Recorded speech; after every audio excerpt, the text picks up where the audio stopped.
There are some remarks that were made by housing PS Hinga, remarks that have been causing a lot of heated political debate. In this video, I want us to have a look at the remarks, after which, as usual here, we are going to dissect them to see what they mean politically. Hinga, we are helping you rob your employer's bank.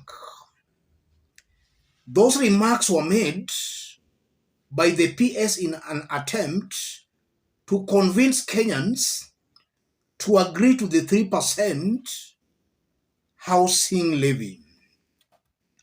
So he saw that the only way he could convince Kenyans is by telling them, we are helping you rob your employer's bank. I want us to dig deep into this for Kenyans to understand the games being played behind the scenes. Before we do that, let me remind those who don't know that we have a medical appeal for Nudin Salash from Kajiado undergo a kidney transplant. We have been contributing now for some few days. If you wish to send a contribution, channel all your contributions to the number below.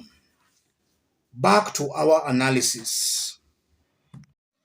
From those sentiments, you are seeing clearly the mentality in William Ruto's government, the mentality of leaders in this government. It's got something to do with theft. And this is why I've always been maintaining here that this is a criminal government. Most of the leaders in this government, they don't meet the threshold on leadership and integrity. And I'm saying that because we are all Kenyans and we know the characters William Ruto appointed in this government. And this PS is just exposing that kind of a mentality. So Kenyans are actually dealing with a criminal government. And then secondly, just look at the political naivety of leaders in this government. When you say you want to help workers rob their employer's bank account, that can augur very negatively in investors' confidence in the government.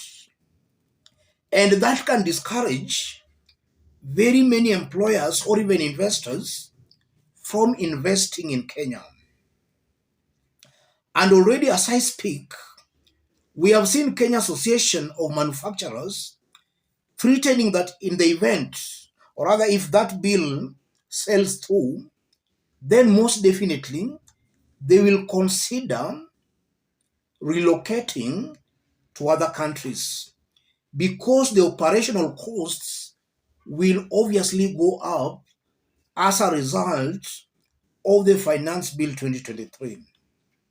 And this is not something that should be taken lightly.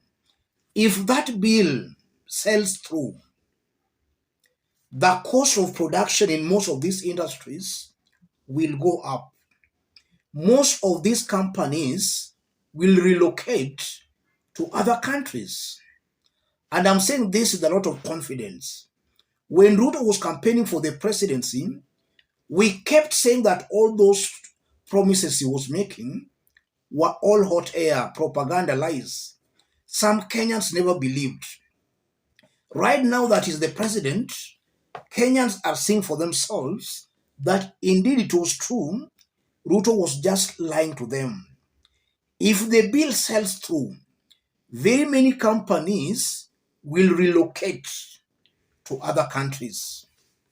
And in the event that happens, then we're just seeing the kind of unemployment that will be in Kenya. The so-called hustlers that are being helped to rob their employers' bank accounts will themselves be jobless. So Kenyans should actually be smart there. And also from that kind of sentiments, it also exposes that Ruto's government is still holding on to the hustler dynasty narrative.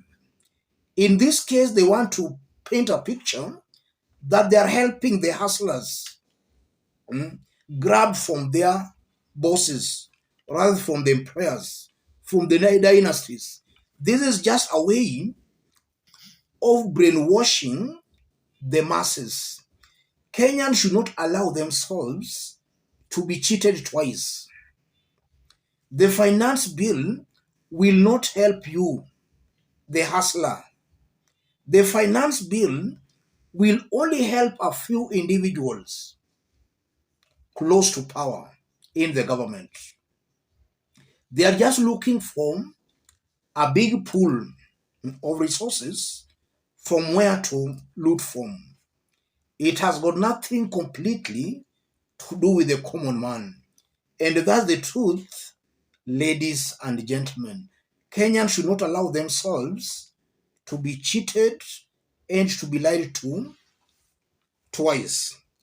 If you listen to those sentiments, it's also coming out very, very clearly that this housing levy thing was not well thought of.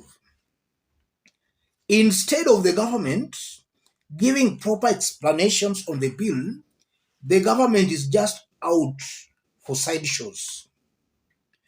If you ask the government,